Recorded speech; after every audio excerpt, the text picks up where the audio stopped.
Dear student, good evening.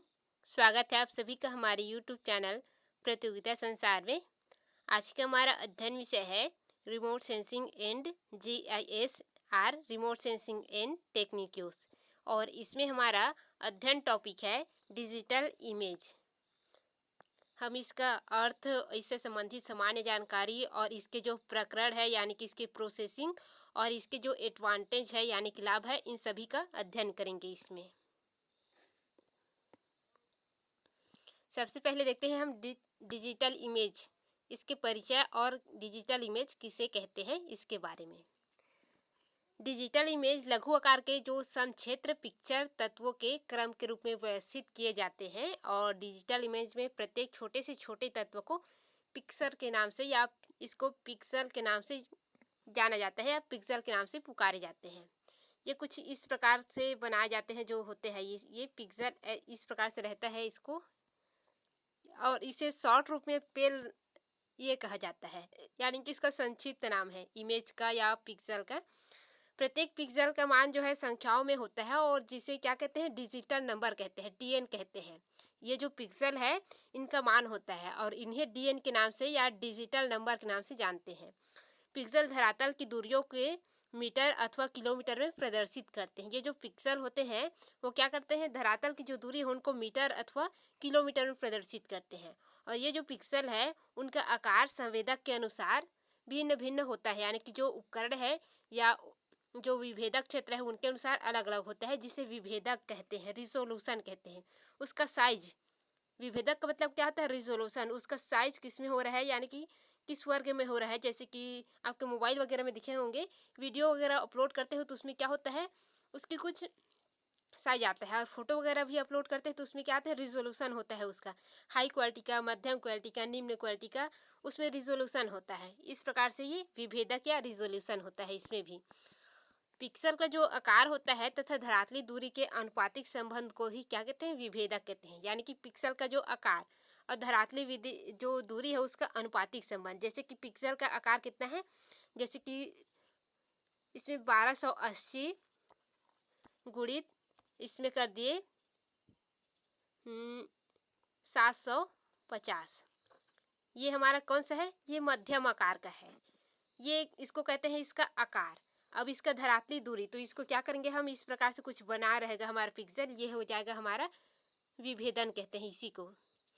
फिर है digital मानों को पंक्तियों तथा कॉलम में व्यवस्थित किया जाता है और प्रत्येक पिक्सल तत्व का अथवा पिक्सल की स्थिति को XY निर्देशांक के द्वारा निर्धारित किए जाते हैं। जैसे कि ये पिक्सल है, इसको एक सिरे को इसमें X नाम दिया जाता है, एक सिरे को X नाम देते हैं इसमें, और एक इसका ये जो सिरा रहता है इसको Y नाम देते हैं। इस प्रकार से इसे प्रदर्शित करते हैं। फिर है डिजिटल इमेज प्रकरण, यानी कि डिजिटल इमेज प्रोसेसिंग।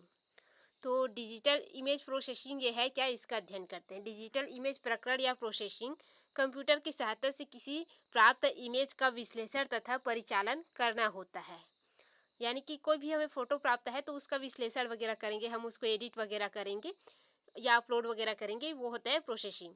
और धरातली आकृतियों के उपयुक्त अंतर विश्लेषण तथा व्याख्या के लिए डिजिटल आंकड़ों को विभिन्न एल्गोरिथम पर रखा जाता है और इससे इमेज का जो उच्चीकरण किया जाता है और वास्तव में उपग्रह से प्राप्त इमेज आंकड़ों को समझने के लिए कंप्यूटर मॉनिटर पर प्रदर्शित किया जाता है। इसके बाद उसको समझा जाता है, उसकी विशेषताओं को। और कभी कभी इन आंकड़ों के 3 स्पेक्ट्रल बैंडों के संयुक्त रूप से, जैसे कि FCC यानी कि फास्ट कलर कॉम्पोजिट, तथा कभी कभी अलग अलग स्पेक्ट्रम बैंड इमेज द्वारा प्रदर्शित किए जाते हैं। यानी कि अलग अलग टाइप से इसको प्रदर्शित करते हैं और उन्हें अलग अलग कलरों से फिल करके उसको अध्ययन करने का प्रयास करते हैं, प्रदर्शित किया जाता है। और इस प्रक्रिया के लिए विभिन्न तकनीकों का भी उपयोग करते हैं। ये हो गया इमेज का प्रोसेसिंग। इसके बाद है डिजिटल इमेज के लाभ। अब इसका एडवांटेज देखते हैं हम। डिजिटल इमेज का सबसे बड़ा लाभ यह है कि उसमें उच्च रेडियोमेट्रिक विशेषताएं होती है। सबसे फिर से आंकड़ों को संचारित यानी कि ट्रांसमिट कर और एकत्रित पुनः क्षमता होती है, यानी है ये संभाव, ये इसकी दूसरी विधि है, मुख्य है। इसमें इमेज आंकड़ों को पुनः उपयोग में लाया जा सकता है, ये इसकी सबसे बड़ी विशेषता है। डिजिटल इमेज में प्रयुक्त आंकड़े पुराने नहीं होते, इनके अनुसार या इनके द्वारा किसी भी समय इमेज निर्मित की जा सकती है, और इसके विपरीत जो फोटोग्राफिक इमेज समय के साथ पुरानी होकर नष्ट हो जाती है, उनके स्थान पर इसका प्रयोग कर सकते हैं। और डिजिटल आंकड़ों को यदि सुरक्षित रखा जाए तो इन्हें पुनः इमेज तैयार की जा सकती है, जबकि फोटोग्राफिक फिल्म में ऐसा संभव नहीं है। डिजिटल इमेज है ये क्या है, इसको समय के अनुसार उसको प्रदर्शित, तो वो क्या हो जाता है, वो उसे यूज में नहीं ला सकते। लेकिन ये जो डिजिटल इमेज है, इसे कहीं भी और किसी भी वक्त कितने भी दिन के बाद हम उपयोग करें, वो हमको नए रूप में प्राप्त होता है। लाभ या इसकी विशेषताएं, तो ये हो गया डिजिटल इमेज। आज के लिए इतना ही, धन्यवाद।